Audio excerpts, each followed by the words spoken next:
एका हातानं कधी टाळी वाजत नसते आणि जर आपल्याला टाळ्यांचा आवाज यायला लागला तर समजून जायचं या ठिकाणी दोन हात एकत्र आलेलेच आहेत. काही लोक अशी असतात की जी दुसऱ्याला फसवण्यासाठी असं काहीतरी जाळं फेकतात. अशा पद्धतीनं हे सगळं विणत बसतात की समोरचा व्यक्ती त्याच्यामध्ये आपोआपच गुंतत जातो. आजसुद्धा जी आपण घटना बघणार आहोत ना, त्या घटनेमध्ये सुद्धा एका व्यक्तीला गुंतवण्याचा प्रयत्न करण्यात आलेला होता आणि स्वतःचा स्वार्थ साधण्याचा प्रयत्न झालेला होता. अत्यंत खालची मानसिकता असणारी माणसंच अशा पद्धतीचं कार्य करू शकतात. आता हीच घटना आपण बघणार आहोत आणि या घटनेची सुरुवात होते पवन नावाच्या एका तरुणापासून. तर पवन, त्याची पत्नी आहे निशा, असे पवन आणि निशा दोघं पती पत्नी आहेत. त्यांना 2 मुलं आहेत. थोरली मुलगी आहे, तिचं नाव आहे शिवांगी, ती 7 वर्षाची आहे आणि धाकटा मुलगा आहे अंश, तो 5 वर्षाचा आहे. अशा पद्धतीनं पती पत्नी 2 मुलं असा संसार चाललेला आहे. आणि हा जो पवन आहे तो पिकअप चालवण्याचं काम करतोय आणि त्याच्यामध्येच त्याचा उदरनिर्वाह वगैरे चाललेला आहे. आता तारीख आहे 14 सप्टेंबर 2020ला. हा पवन त्यानं आपल्या पत्नीला संध्याकाळच्या वेळेस सांगितलं, म्हटला की आज रात्री दीपूकडे मस्तपैकी पार्टी ठेवलेली आहे. दीपू त्या ठिकाणचा कोणीतरी प्रधान वगैरे कोणतरी आहे, त्याच्याकडे पार्टी आहे आणि त्यामुळे मी त्या पार्टीला जाणार असं त्यानं बायकोला सांगितलं. आणि रात्रीच्या 9च्या आसपास त्यानं त्याची हिरो पॅशन नावाची गाडी आहे, ती गाडी काढली, गाडीवरती बसला 2 व्हीलरवरती आणि तो गेलेला आहे. आता रात्री माघारी येतो असं त्यानं सांगितलेलं होतं. आता त्या बायकोनं म्हणजे निशानं वाट बघितली पण पती काय माघारी आला नाही. आता रात्री उशीर झाल्यानंतर मग तिनं आपल्या दिराला, सासऱ्याला, गावातले बाकीचे जवळपासची माणसं होती त्यांना सांगितलं की हा काय माघारी आलेला नाही. आता काय होतं, हा जो पवन आहे त्या पवनला होतं दारूचं व्यसन. त्यामुळे कदाचित यांना वाटलं की बाबा दारू पिला असेल, कुठेतरी पडला असेल किंवा काय. घरच्यांनी थोडंफार चौकशी केली, मग शोधण्याचा प्रयत्न केला पण काय तो सापडला नाही. म्हटले ठीक आहे बाबा, उद्या सकाळी तो दारू उतरली त्याची की तो माघारी येईल. दुसऱ्या दिवशी पण तो माघारी नाही आला. मग घरच्यांनी अजून शोधलं, दिवसभर शोधलं, तरी पण त्याचा तपास काय लागला नाही. आता हा पवन गायब झालेला 2 दिवस झालेलं होतं आणि तारीख आहे 16. म्हणजे पवन गेल्यानंतर 2-3 दिवसानंतर म्हणजे 16 तारखेला त्या पवनच्या भावाला एक सोशल मीडियावरती एक मेसेज आला आणि त्या मेसेजमध्ये एक बेवारस पडलेल्या प्रेताचा तो फोटो होता आणि खाली लिहिलं होतं की बाबा हा या ठिकाणी पडलेला आहे आणि कोणाचा असेल तर ते सांगा, कोणी ओळखत असेल तर ते सांगा. आता ज्यावेळेस या भावानं तो फोटो बघितला त्यावेळेस लक्षात आलं की अरे हा बेवारस पडलेला मृतदेह हा पवनचाच आहे. आणि त्याच्यानंतर मग त्यानं घरी सांगितलं, त्याच्या बायकोला सांगितलं, म्हणजे पवनच्या बायकोला सांगितलं. त्यानंतर ही सगळी मंडळी, गावातली मंडळी ही त्या मृतदेहापाशी आलेली आहेत. आता हा मृतदेह गोमती नदीच्या घाटावरती पडलेला होता. आता हा मृतदेह पाहिला, प्रेत पाहिल्यानंतर घरातल्यांचा गोंधळ सुरू झाला आहे. 2 दिवसापूर्वी गायब झालेला पवन हा पार्टी करायला जातोय म्हणून गेलेला आहे आणि 2-3 दिवसानंतर त्याचं प्रेत त्यांना दिसतंय. आता या ठिकाणी याचं जे प्रेत आहे ते फुगलेलं होतं आणि असं जाणवत होतं पोलिसांना की म्हणजे पोलिसांना नंतर बोलवण्यात आलं त्यावेळेस पोलिसांनी पाहिलं याचं प्रेत तर फुगलं आहे आणि त्याला म्हणजे ज्या दिवशी तो गायब झाला आहे त्याच दिवशी तो मरण पावलेला आहे किंवा पाण्यात पडलेला आहे असं त्याच्यावरती जाणवत होतं. पण त्याच्या शरीरावरती कोणतेही घाव दिसत नव्हते. आता प्रश्न हा होता की हा घरातून बाईकवरती या ठिकाणी पार्टीसाठी गेला होता पण पार्टीच्या ठिकाणी तो काय पोहोचलेला नव्हता. दुसरी गोष्ट की त्याचं प्रेत या ठिकाणी पडलेलं आहे आणि मग त्याची बाईक कुठं आहे, मग त्याची बाईक कुठं गेली आणि मग त्या बाईकचा शोध घ्यायला सुरुवात केली तर तिथून काही किलोमीटर अंतरावरतीच त्याची बाईक पण सापडली. आता प्रश्न परत एक पडत होता की बाबा ही हत्या आहे का आत्महत्या आहे. म्हणजे बाईक एका बाजूला मिळाली, त्याचा मृतदेह एका बाजूला मिळाला, मग तो बाईकवरती आला आणि त्यानं नदीमध्ये उडी मारली आणि आत्महत्या केली का, अशा पद्धतीनं पण वाटत होतं. पण मग आत्महत्या केली तर आत्महत्या का केली आणि जर आत्महत्या केली नसेल, हत्या झाली असेल तर मग ती हत्या का करण्यात आली होती, कोणी करण्यात आली होती, हे पण प्रश्न होते. आता ह्या सगळ्या प्रश्नांच्या समोर प्रश्नचिन्ह होतं. आता घरच्यांचं मात्र म्हणणं असं होतं की हा आत्महत्या करूच शकत नाही कारण ह्याला काय असं टेन्शन नव्हतं किंवा असं काय नाही, आम्ही सगळे होतो त्याच्यासाठी, त्यामुळे हा आत्महत्या करू शकत नाही, हा घातपात असण्याची शक्यता आहे. त्यानंतर मग या पवनचा भाऊ आहे लवलेश, त्यानं पोलिसांमध्ये फिर्याद नोंदवली आणि कलम 302 आणि 201 प्रमाणे त्या ठिकाणी अज्ञात व्यक्तीच्या विरोधामध्ये गुन्हा दाखल केला. खुनाचा गुन्हा दाखल झाला आहे आणि आता तपासाला सुरुवात झाली. आता सुरुवातीला या सगळ्या तपासामध्ये कुठंही पुरावा काहीही नव्हता आणि त्यामुळे पोलिसांना असं वाटत होतं की जर पोस्टमॉर्टमचा रिपोर्ट आला तर त्या रिपोर्टमधून आपल्याला काहीतरी माहिती मिळेल. पण पोस्टमॉर्टमचा रिपोर्ट आला पण त्याच्यामध्ये पण असं काही विशेष माहिती मिळाली नाही. माहिती एवढीच मिळाली की तो दारू पिला होता आणि पाण्यामध्ये बुडून त्याचा मृत्यू झाला आहे. म्हणजे दारू पिला आहे आणि पाण्यातनं बुडून मृत्यू झाला आहे. आता याच्यामध्ये 2 शक्यता आहेत ना, कारण दारू पिला होता म्हणून उडी मारली आणि पाण्यात बुडला आणि गेला, किंवा दुसरी शक्यता आहे की त्याला कोणीतरी ढकललं आणि त्याच्यामुळे तो पडला. असं सगळं होतं. आता पोलिसांनी त्यांच्या प्राथमिक तपासाला सुरुवात केली. सुरुवात होती पवनच्या बायकोपासून, निशापासून. कारण सुरुवात घरातल्याच व्यक्तीवरती पहिल्यांदा संशय येतो. त्या पद्धतीनं मग त्या पत्नीवरती पोलिसांचा संशय होता, निशावरती संशय होता. आणि मग तिला विचारलं, मग तिनं सांगितलं की बाबा नवरा किती वाजता घरातनं बाहेर पडला, कोणती गाडी होती, कोणती कपडे घातली होती, काय होतं, हे होतं, ते होतं. तिनं सगळं सांगितलं. पोलिसांनी याचं क्रॉस चेकिंग केलं. 100% बायकोनं जे जे काही सांगितलं ते जसंच्या तसं बरोबर होतं, सत्य होतं. त्यामुळे आता ती दोषी आहे असं काय वाटत नव्हतं. त्यानंतर मग पोलिसांनी त्याचा भाऊ, पवनचा भाऊ लवलेश याच्याबरोबर, म्हणजे याच्याकडून चौकशी केली. त्यावेळेस मग त्याच्याकडून पण काही लीड मिळेल असं काही सापडलं नाही. त्याचबरोबर ती घरची असतील, नातेवाईक असतील, मित्रमंडळी असतील, पाहुणेरावळे जी काय मंडळी होती कामावरती जे असतील, अशा पद्धतीनं सगळ्यांबरोबर ती पोलिसांनी चर्चा केली, सगळ्यांकडून चौकशी केली आहे. एवढं सगळं केलं. त्यांच्या कॉल डिटेल्स काढलेले आहेत, त्याचं CDR काढलेलं आहे, एवढं सगळं काढलं.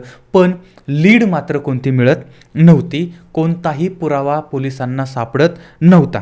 आता असं वाटायला लागलं होतं की त्या रात्री पवन दारू पिला आणि त्यानंतर त्यानं गाडी बाजूला लावली आणि मग नदीमध्ये उडी मारली आणि त्यानं आत्महत्या केली. अशा पद्धतीनं प्राथमिकदृष्ट्या तरी ते वाटतच होतं.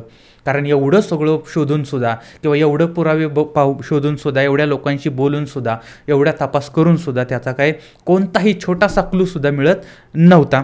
आणि मग हळूहळू या गोष्टीला 1 महिना झाला, 2 महिने झाले.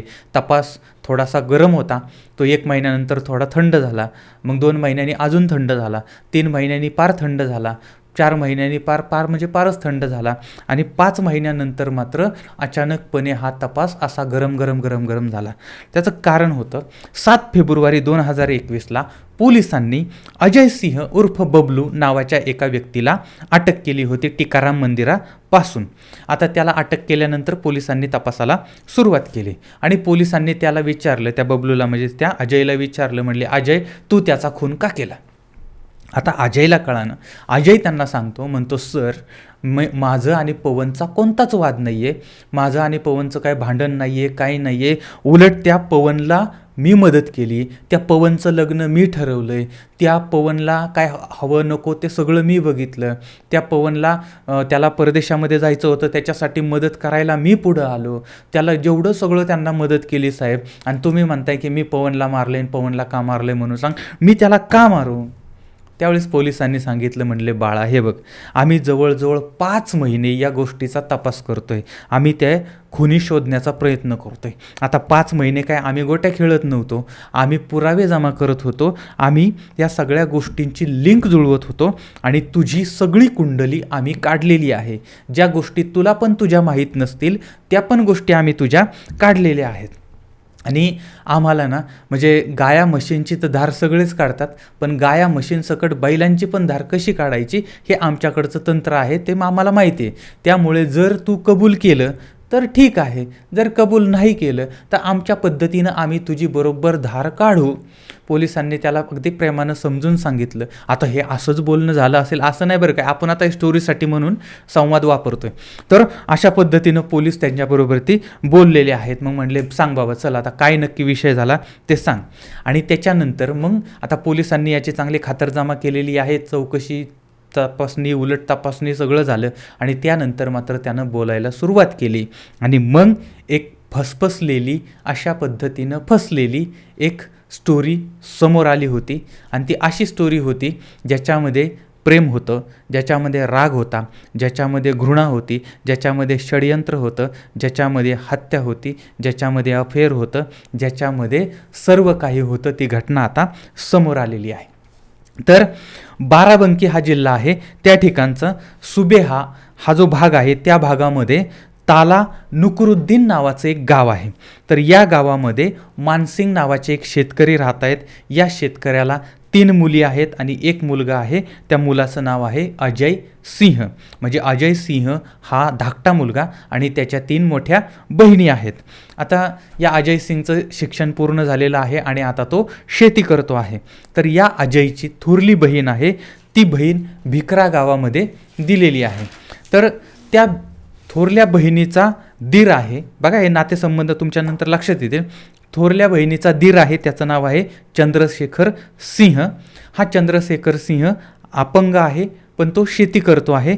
या चंद्रशेखरला 4 मुलं आहेत आणि 2 मुली आहेत. आणि म्हणजे 2 मुलं आणि 2 मुली अशा पद्धतीची 4 जण आहेत. आता याच्यामध्ये त्याची दुसरी मुलगी आहे, तिचं नाव आहे निशा. आता बघा, म्हणजे अजयच्या बहिणीची पुतणी म्हणजे अजयची कोण झाली, भाची झाली. म्हणजे अजय तिचा कोण झाला, मामा झाला. अशा पद्धतीनं या दोघांचं मामा भाच्याचं नातं होतं, निशाचं आणि अजयचं. पण हे दोघंही थोडेफार अंतराने समान वयाचे असतील, काही 4-2 वर्षांचा फरक असेल. तर अशा पद्धतीनं या दोघांचे भाचा आणि भाची होती. आपल्याकडं जसं बाचा भाची होते तसं तिकडं आता भाचा भाची मामा भाची सुरू झालं. तर मग या दोघांचंही गपचूप म्हणजे या अजयचं आणि निशाचं एकमेकांबरोबर ते अनैतिक संबंध सुरू झाले. हा तिचा मामा आहे आणि ती त्याची भाची लागते, पण तरीही यांच्या भेटीगाठी सुरू झालेल्या आहेत. सगळं काही गपचूप. हा मग आपल्या बहिणीकडे जायचा आणि बहिणीकडे गेल्यानंतर बहिणीची जी पुतणी आहे त्या पुतणीबरोबर ती याचं हे सगळं सुरू झालेलं होतं. अनेक काळ ह्या गोष्टी सगळ्या चाललेल्या होत्या. आता या दोघांनाही माहीत होतं आपलं नातं मामा भाचीचं लागतं, त्यामुळे आपलं काही कोणी लग्न करून देणार नाही. त्यामुळे लग्न न करता आपल्याला असे संबंध कसे ठेवता येतील याच्यावरती आता या मंडळींनी प्लॅनिंग करायला सुरुवात केलेली आहे. आणि लग्न असं करू आपण, म्हणजे दोघांनी लग्न करायचं, पण असं लग्न करायचं की आपल्याला एकमेकांच्या जवळ राहता येईल. आणि मग त्या अजयनं सांगितलं, म्हटलं एक आपण प्लॅन करूया, तुझं लग्न जे आहे ना ते माझ्याच गावामधल्या एका कोणाबरोबर तरी करून देऊ, माझ्याच शेजारी पाजारी कोणीतरी बघतो त्याच्याबरोबर ती तू लग्न कर. म्हणजे कामासाठी, म्हणजे लग्नासाठी म्हणून तो असेल, कुंकुमाचा पती म्हणून तो असेल आणि मामा कामासाठी आहेच. आणि मग अशा पद्धतीनं त्यांनी तो प्लॅन केलेला आहे. आणि मग याच्यामध्ये ह्या दोघांनी पण लग्न करायचं आहे असं यांचं ठरलेलं आहे. आता या अजयनं आपल्या गावामध्ये असा कोण बकरा सापडतोय का हे शोधायला सुरुवात केली. तर त्याला एक त्याचाच मित्र होता, त्याच्याच जवळ राहणारा होता, त्याचं नाव आहे पवन सिंग. तर हा पवन सिंग जो आहे याच्या वडिलांचं निधन झालेलं आहे. त्याची आई कमलादेवी आणि याला 3 बहिणी आहेत आणि 3 भाऊ आहे. आणि या सगळ्यांमध्ये पवन हा छोटा आहे आणि तो लग्नाच्या वयात आलेला आहे. त्यामुळे मग अजयनं त्याची भेट घेतली, त्याला पटवला आणि त्याचं लग्न निशाबरोबर ती यानं जुळवलं. बघा म्हणजे कसा प्लॅन केला होता. लग्नाच्या अगोदरचे संबंध लग्नानंतर पण तसे राहावेत याच्यासाठी आपल्याच मित्राला तिथं बळीचा बकरा बनवला आणि त्या मित्राचं लग्न आपल्या प्रेयसीबरोबर ती लावलेलं आहे. 2012मध्ये पवन आणि निशाचं लग्न होतं. आता हे लग्न झालं की नंतर आता काही दिवसांनी ह्या अजयनं सुद्धा स्वतःचं लग्न केलं. म्हणजे अजयचं पण लग्न झालं, निशाचं पण लग्न झालं. दोघांचाही संसार सुखानं सुरू झाला आहे. वेगवेगळा संसार, नवीन संसार चालू झाला आहे. पण लक्षात घ्यायचं, शेण खाण्याची सवय लागणाऱ्या माणसांना अन्न कधी गोड लागत नाही, त्यांना शेणच लागतं. आणि त्या पद्धतीनं या मामा भाचींचे संबंध असेच चालू होते. त्याच्यामध्ये खंड पडलेला नव्हता. लपून छपून मग ही कधी माहेराला यायची, तो कधी इकडं जायचा किंवा ह्यांच्या घरी जायचा, अशा पद्धतीनं सगळं चाललेलं होतं. पण याच्यामध्ये अजून एक रोडा होता आणि तो म्हणजे पवन आणि निशा यांच्या संसारामध्ये ते एकत्र परिवारामध्ये होते. आणि एकत्र परिवार असल्यामुळे घरात कोणी ना कोणीतरी असायचं. जरी समजा पवन बाहेर गेला तरी घरात दुसरं कोणी ना कोणीतरी असायचं. आणि त्यामुळे मग या दोघांना मामा भाच्यांना एकत्र यायला जमत नसायचं. मग आता यांनी काय केलं की हे वेगळं कसं राहील, पवन वेगळा कसा राहील, आईपासून भावांपासून वेगळा कसा राहील, याच्यासाठी मग या निशानं त्यांच्या घरामध्ये वाद घालायला सुरुवात केली, भांडण करायला सुरुवात केली आणि नवऱ्याला कान फुकायला सुरुवात केली की बाबा आपल्याला वेगळं राहायचं आहे, हिथं राहिल्यामुळे आपल्याला भलं होत नाही, हे लोक स्वतःचा स्वार्थ साधतायत, असं तसं करून तिनं नवऱ्याचे कान फुंकायला सुरुवात केली. वास्तविक पाहतात तिला वेगळं राहिलं की मग ह्याच्याबरोबर ते संबंध जुळवता येत होतात. आणि म्हणून मग तिनं नवऱ्याला इतकं ते स्वतःच्या कह्यात घेतलं आणि घरच्यांबरोबर इतकं वाद घातला, भांडण केलं की अखेर शेवटी पवन आणि पवनची बायको निशा हे दोघंही आता वेगळं राहायला लागलेले आहेत. आई आणि भावांपासून हा मुलगा आता वेगळा झाला. आणि वेगळं झाल्यानंतर मग स्वतःचं काम काय करायचं, मग ह्यानं एक पिकअप होती, ती पिकअप चालवायला घेतली आणि आता तो पिकअप चालवतो आहे, ड्रायव्हिंगचं काम करतो आहे आणि संसाराला हातभार लावतो आहे. याच्यामध्ये याला 2 मुलं झालेली होती. आणि या सगळ्या काळामध्ये मग हा कामावरती जायचा, पिकअपवरती जायचा आणि नंतर मग अजय यायचा, म्हणजे तिचा मामा यायचा. आणि मामा आल्यानंतर मग ते दरवाजा वगैरे म्हणजे बंद व्हायचे वगैरे, हे सगळ्या गोष्टी यांच्या अनैतिक गोष्टी चालू झालेल्या होत्या. आता या सगळ्या काळामध्येच या अजयनं त्या पवनला दारूची सुद्धा नशा लावलेली होती. म्हणजे एखाद्या व्यक्तीला जाळ्यामध्ये ओढायचं, एखाद्या व्यक्तीला बरबाद कसं करायचं, तर एकतर आता त्याला त्याच्या भावापासून, आईपासून दूर केला, त्यानंतर एकटं पाडल्यानंतर याला दारूचे व्यसन लावायला सुरुवात केली. आणि कसं असतं, सुरुवातीला काय कुणी स्वतः गेला आहे आणि दारूच्या गुत्त्यावर दारू पिलाय असं होत नाही, किंवा चुकीच्या गोष्टी स्वतः एकटं करत नाही. तर त्याच्यासाठी असले नालायक लोक असतातच, जे लोक तुम्हाला आग्रह करतात, अरे घे ना थोडी, घे ना, काय होतोय, असं तसं. आणि मग ते एकदा सुरुवात करणार, सुरुवातीला 1-2-4 वेळा ते तुम्हाला फुकट दारू पाजणार, फुकट व्यसन करायला लावणार. आणि त्याच्यानंतर एकदा का तुम्ही त्याच्यात कयात गेला की आपोआपच तुम्ही, गळ्यात एखादं लोढणं असतं बघा त्या जनावर बरोबर त्या गोठ्यामध्येच येतं. त्या पद्धतीनं मग तशा पद्धतीची अवस्था माणसाची होते. आणि यांनी तसंच केलं, याला दारूचं व्यसन लावलं आणि मग हे दारू पिऊन पडला की या दोघांचे संबंध चालू. म्हणजे हा दारू पिऊन व्हायचा आऊट आणि मग हा व्हायचा याच्या घरामध्ये इन. अशा पद्धतीनं इन आऊट चालू झालेलं आहे. पवन पूर्णपणे दारूच्या आहारी गेलेला आहे. आपण या जाळ्यामध्ये फसतो याची थोडीसुद्धा कल्पना त्याला नाही आहे, की आपल्याला आपलं घर तोडायला लागलं, आपल्याला वेगळं राहायला लागलं, आपण बर्बाद झालो आहे, आपण दारूच्या आहारी गेलेलो आहोत आणि आपल्या पाठीमागं असे काही खेळखंडोबा चालतात, ह्याबद्दलची त्याला बिलकुलही कल्पना नव्हती. आणि हे सगळं चाललेलं असतानाच एकदा काय झालं, आता इतकं दारूच्या आहारी गेला, हा इतका आहारी गेला की अक्षरशः आता त्याला दारूसाठी पैसा लागायला लागला. आणि एकदा त्यानं काय केलं, बायकोच्या कानातला जो दागिना होता तो दागिना घेतला आणि दारूसाठी त्यानं तो दागिना गहाण ठेवला आणि त्याची दारू तो पिला. अशा पद्धतीनं ते बायकोनं पाहिलं. आता हा जो कानातला दागिना होता तो निशाचा तिच्या प्रियकरांनी, म्हणजे तिच्या मामानं तिला दिलेला होता. आणि आपल्या प्रियकराचा दागिना आपल्या नवऱ्यानं अशा पद्धतीनं मोडलेला आहे हे पाहिल्यानंतर मात्र तिला प्रचंड राग आला आहे. म्हणजे अशी तळमळ झाली बिचारीची, की माझ्या प्रियकराचा दागिना माझ्या नवऱ्यानं मोडला. आणि त्यामुळे मग आता तिनं त्या प्रियकराला सांगितलं आणि मग म्हटलं की आपण एक काम करू, ह्याला कायमचाच काटा काढून टाकू आणि ह्याला संपून टाकू. पण परत यांनी विचार केला, म्हटले की आपण जर याला मारलं, याला संपवलं, तर म्हटले जर आपण याच्यात अडकलो तर मग आपल्याला तुरुंगामध्ये जावं लागेल. मग म्हटले याला दूर करण्याचा वेगळा प्लॅन काहीतरी करू. मग म्हटले काय करायचं, मग ह्यानं म्हटलं एक काम करू, पवनला आहे ना आपण दुबईला पाठवू, परदेशामध्ये पाठवू तिकडं कामासाठी. आणि मग आपली पण कटकट जाईल आणि आपल्याला एकत्र येता येईल. आणि त्याच्यानंतर मग हा जो अजय आहे तो पवनला भेटला, पवनला सांगायला लागला, अरे पवन, दुबईमध्ये एवढा पैसा मिळतो, असं होतं तसं होतं, तू दुबईला जा, माझा असा मित्र आहे, तो तिकडे गेला होता, त्यानं एवढे कमवले होते, असं तसं त्याला असे सांगायला सुरुवात केली.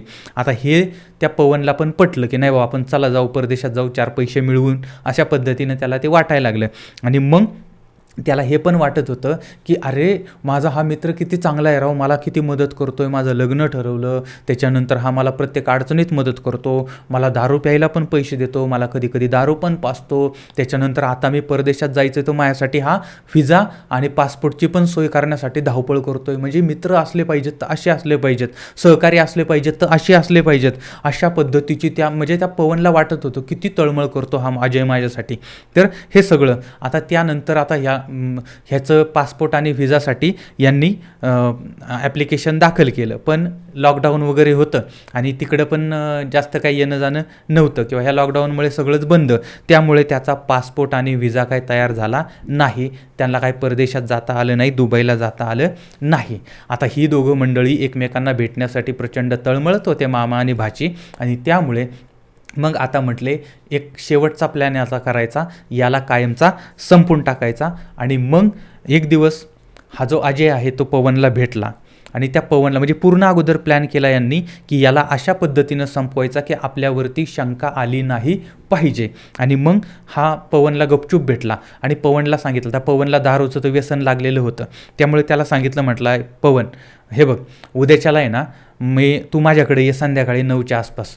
माझ्याकडे 2-3 दारूच्या बाटल्या आहेत, अत्यंत भारी अशी दारू आहे, तर ती दारू तुला मी प्यायला देतो. आता आपला मित्र आपल्याला दारू प्यायला देतोय आणि ते पण स्टँडर्ड दारू, भारी दारू.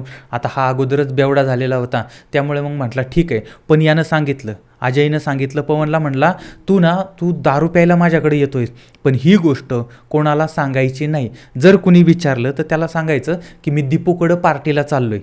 आता दीपू कोणीतरी त्या ठिकाणचा एक प्रधान वगैरे कोणतरी माणूस आहे, तर त्याच्याकडं पार्टी आहे असं सांगायचं. आणि मला फोन बिन काय करायचा नाही असं त्याने त्याला समजून सांगितलं त्या पवनला. आणि मग दुसऱ्या दिवशी 14 सप्टेंबरला रात्रीच्या साधारण 9च्या आसपास हा जो पवन आहे त्यानं बाईक काढली आणि तो दारू पिण्यासाठी त्या अजयकडे निघालेला आहे. पण त्याला ज्यांनी विचारलं, बायकोला पण सांगितलं की दीपूकडे चाललो आहे, आणि बाकी कोणी विचारलं त्यांना पण सांगितलं दीपूकडे चाललो आहे, पार्टीला चाललो आहे अशा पद्धतीनं. आणि तो रात्रीच्या 9च्या आसपास, ते गावातच घर होतं, 9च्या आसपास तो त्या अजयकडं आलेला आहे. आणि मग अजयनं त्याला त्या ठिकाणी एक दारूची बाटली पाजल्यानंतर तो थोडासा गुंगायला लागला.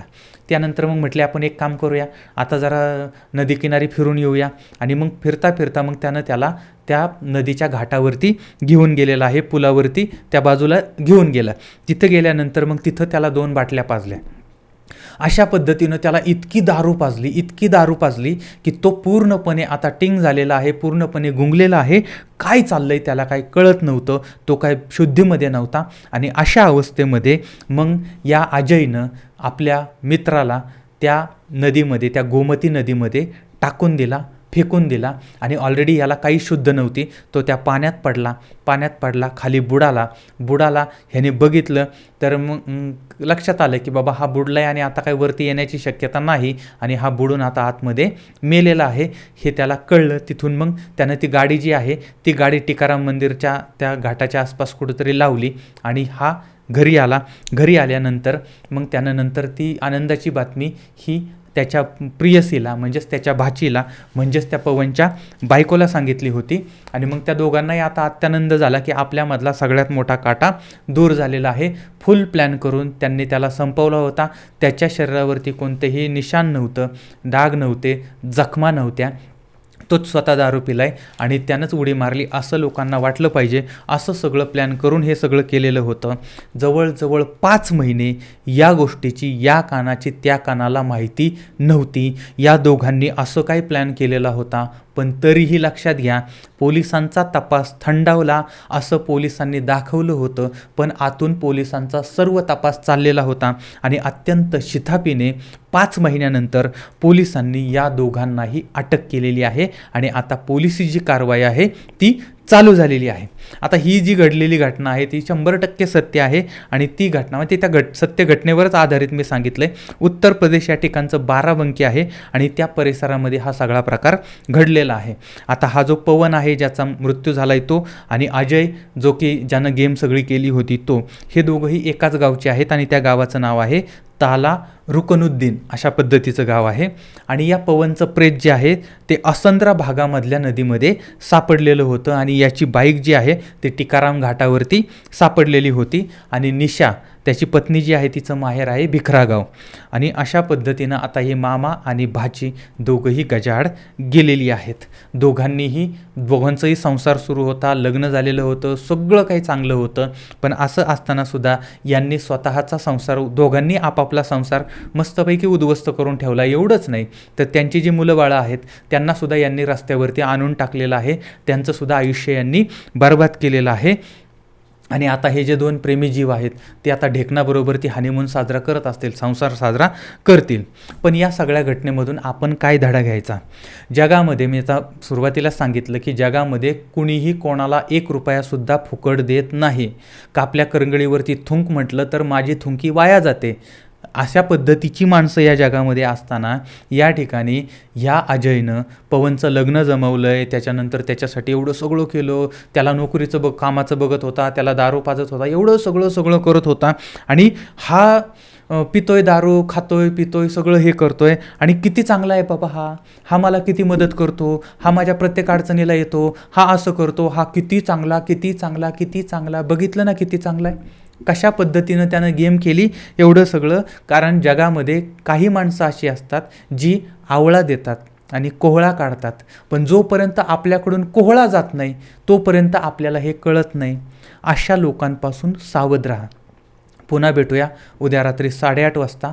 तोपर्यंत धन्यवाद. जय हिंद, जय महाराष्ट्र.